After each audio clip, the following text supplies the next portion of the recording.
I always thought I was a privileged person. I had a kind husband and in-laws who cared for me as if I were their own daughter.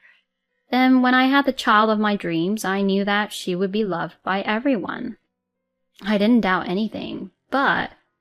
What have you done? Do you know what you've done? Don't give birth to that child.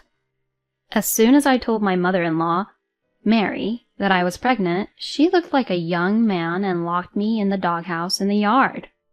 How could this happen? When I found out the truth and who was behind it, I couldn't stop shaking all over. My name is Amelia. I am a 32-year-old office worker. I met my husband Luke through a friend, and we have been married for 2 years. Luke is a gentle man, and I feel safe and relaxed with him. He is very protective of his parents. We often went to see them together to show them how well we were doing. His parents are also peaceful people. They loved me as if I were their own daughter. I never thought that I would be bullied by them, until I got pregnant. After we got married, I finally had the baby I had always wanted. When I told Luke, he was happy with tears in his eyes. I'll have to let Mom and Dad know. They'll be so happy. I thought it was a little too early to tell them, but then I thought that I might get sick or something and might need them to help me. Luke and I visited them on the weekend. We enjoyed dinner as usual. Luke told his parents that I was pregnant when after dinner. Mary seemed to have noticed that I didn't drink alcohol. I knew it. Congratulations. I'm really happy for you, Amelia. You need to take care of your body now. She was so happy. My father-in-law, Kevin, who was sitting next to her, also looked surprised. I am surprised. You're pregnant. It seemed like he didn't know what to say. I was so relieved, and we decided to stay at their house for the rest of the day. When I returned to the living room after taking a bath, the room that had been lively just a few minutes ago was quiet as if there was a funeral. What? What's going on? Did they get news of someone's misfortune? Thank you for letting me take a bath. Is something wrong? I asked fearfully, and Mary, who's normally kind, made a face like an ogre and glared at me. How dare you? Do you know what you've done? Don't give birth to a child like that. She grabbed me by the arm and opened the window to the garden. We were both barefoot as I was led out into the garden. The gravel in the garden stung my feet, and it hurt so much. Wait a minute, Mary! What are you talking about? You're hurting me! I screamed, but she ignored me. This place is good enough for a dirty woman like you. She said that and locked me up in a room that was filled with the smell of dog. It was the doghouse of Simba, the golden retriever, who died 6 months ago. Kevin, who was very good with his hands, built it himself. It was such a big doghouse. Kevin had installed an air conditioner for Simba. It was spacious enough to accommodate more than one person. But there are no windows, only a door, and the lock is only on the outside. Please open it! Luke! Luke, I know you're in there. Get me out of here and help me. My voice must have reached him. I heard his voice from close by. Amelia, not going to forgive you. I'm leaving. Cool your head there. I couldn't stop crying at these unbelievable words from him. Just a few moments ago, we were all laughing and talking about the birth of our unborn child. What is this? What did I do? After a while, I heard a car leaving. Luke had really left. When I strained my ears, I could hear Mary yelling from inside the house, though I couldn't understand what she was saying. I also heard Kevin's voice trying to calm her down. I didn't sleep a wink that day and spent the rest of the night crying in the doghouse. The next morning, when I was in a daze from lack of sleep, the door opened. I saw Mary standing there, staring at me, just as she had yesterday. Do you need to go to the bathroom? She asked me. Mary, please, this is some kind of a misunderstanding. Please let me out of here. We need to talk. I know she can hear me. But she put the plate she was holding roughly on the floor, locked the door silently, and went away again. I looked closely at the plate and found one piece of bread on the silver plate that Simba used to use. Even though the plate has been cleaned up after Simba's death, it's not easy to get rid of the smell. I don't dislike dogs, but I couldn't bring myself to eat in this space, so I didn't touch it. Periodically, Mary would appear and ask me from outside if I need to go to the bathroom. When I tried to talk to her, she didn't seem to want to talk to me and quickly went inside the house. Lunch and dinner also came on Simba's plate, just like in the morning. I knew I had to nourish my baby. I ate my dinner with my hand where it didn't touch the plate. I was miserable and sad and made me cry again. I went outside for the first time since I was locked in the house to use the bathroom at night. I noticed that Luke's car was there.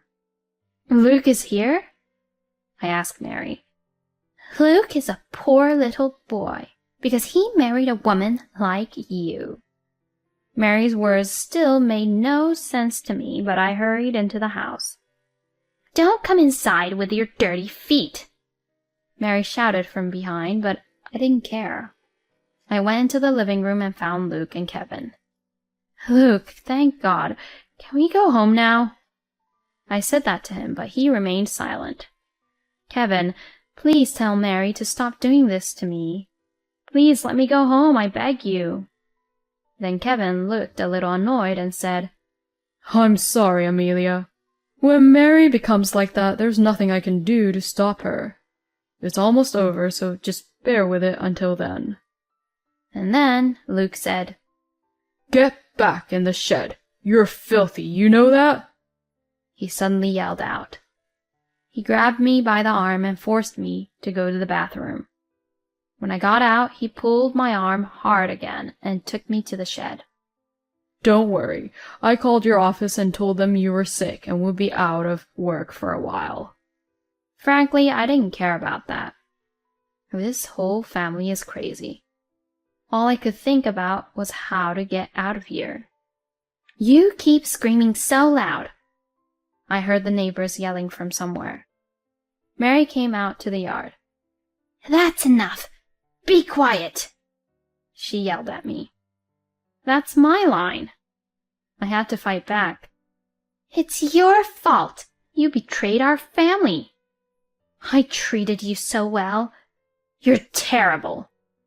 I could hear Mary sobbing outside, but I was the one who wanted to cry. The next morning she glared at me again and then put the plate on the floor with a mighty thud. More hungry than sick, I picked up a piece of bread and bit it into it with all my might. This is for my baby. I noticed something at the bottom of the plate. Is this a credit card? It was indeed a credit card.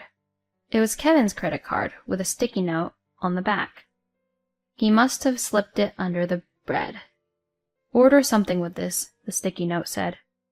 Order something? Huh.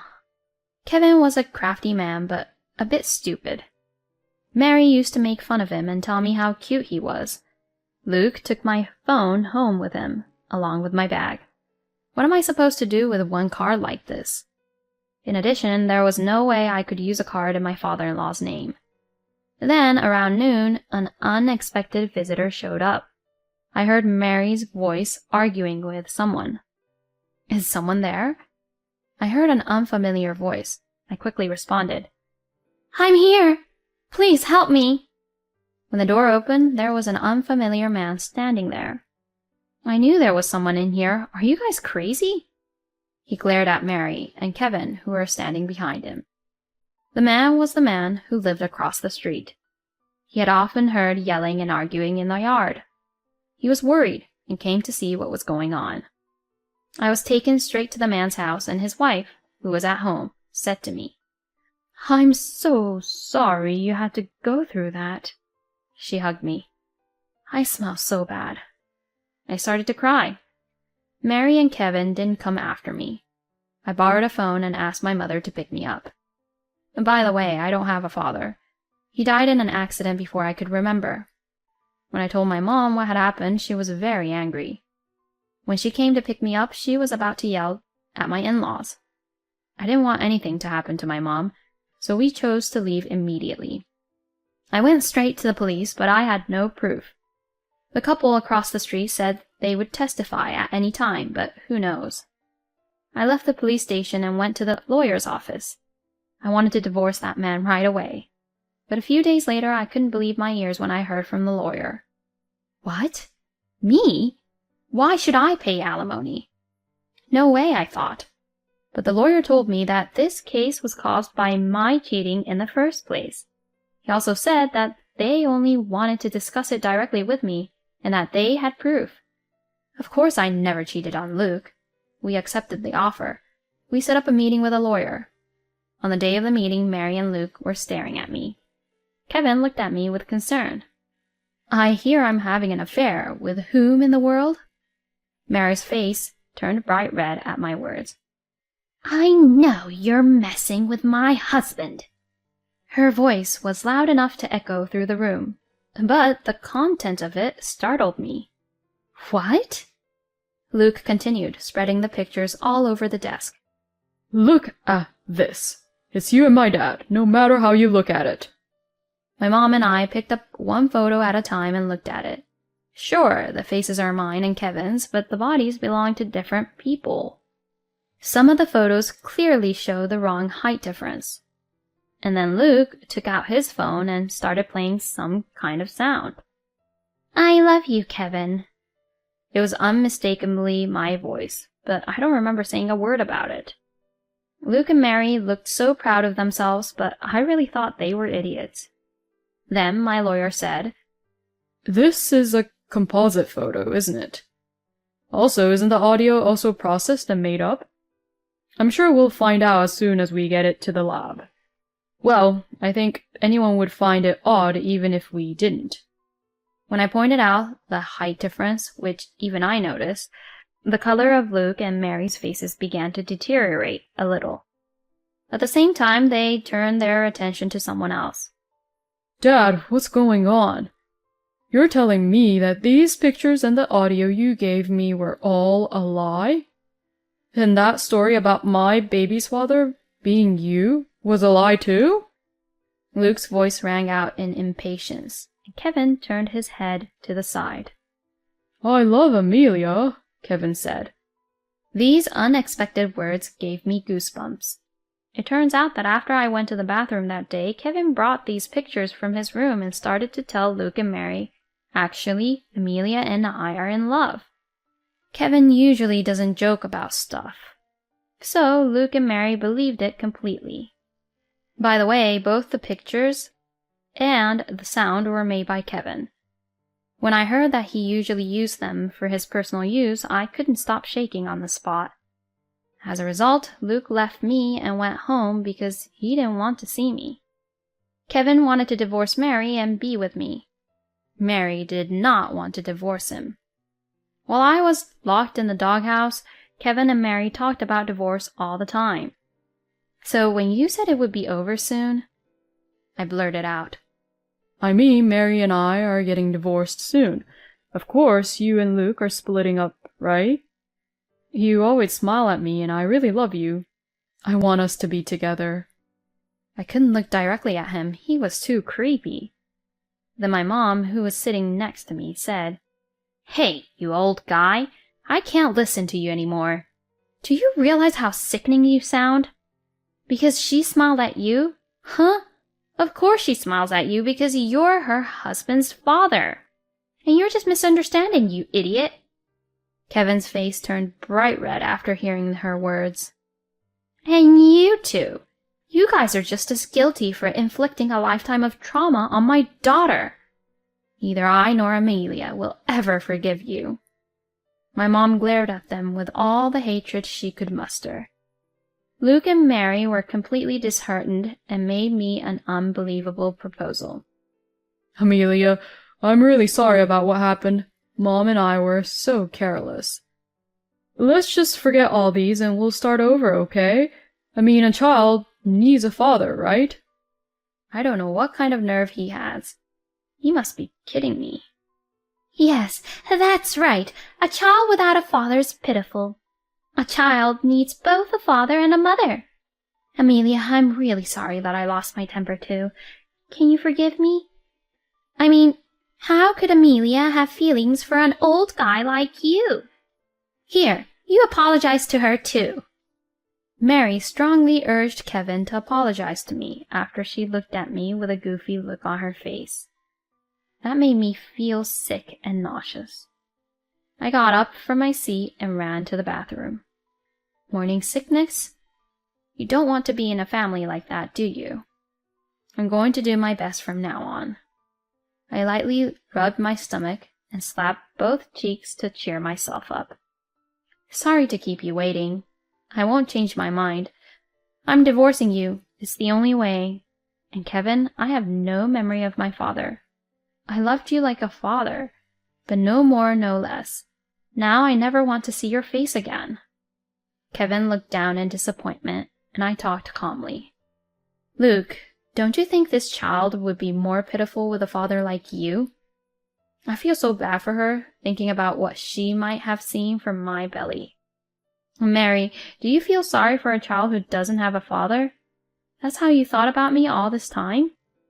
It's none of your business. I have such a strong and dependable mother. I don't know if they had any words to reply, but they all became completely silent. After that, we talked about child support and property division, and everything went in my favor. Mary revealed her true nature. Of course, we have custody of the child, don't we? We're financially well off, and I'll take responsibility and raise the child. What she said didn't make any sense, so I ignored her. There's no way Luke can get custody of the child. They are forgetting the most important thing. After that, I took a leave of absence from my job to think only about my child. I moved back to my parents' house. It was not long after that I heard that my ex-family-in-law had been taken to the police. When the police asked me what had happened, I remembered something.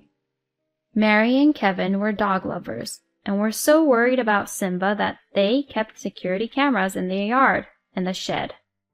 I told the police about it, and when the police visited their house, they told me that the footage was perfectly preserved. And the couple across the street testified. Mary was blatant in her denial, but Kevin readily confessed to the crime. Luke knew about the confinement, but ignored it, so he was judged to have been involved in the confinement. As a result, my ex-family members were sentenced to prison. They sent me a letter, but I threw it away without reading it, because I will never forgive them, even if I read it. Mary and Luke may have acted that way because of what Kevin had told them, but that doesn't mean I'm going to rebuild my life with a bunch of crazy people who won't listen to me and lock me in a doghouse. I don't think I'll ever be more scared in my life. I went through a lot of hard times, but when I saw my daughter sleeping in my arms, I felt so happy that it didn't matter. According to the law, my daughter was born under my ex-husband's name.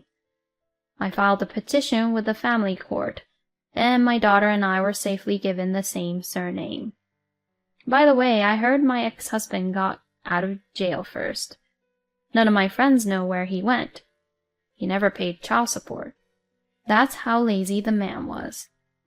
Whatever the reason was, sooner or later, we might have ended up divorced. I'm just happy that he's gone from my life. My mother holds my daughter, Grace, in her arms. I could look at her all day. She's so cute. Single mothers are not uncommon these days. You have me, and there are many people in this world. Amelia, you can raise your child in peace. I never see my mom raise her voice like that during our divorce proceedings. I am so glad she was my mother. I vowed to be a strong mother myself.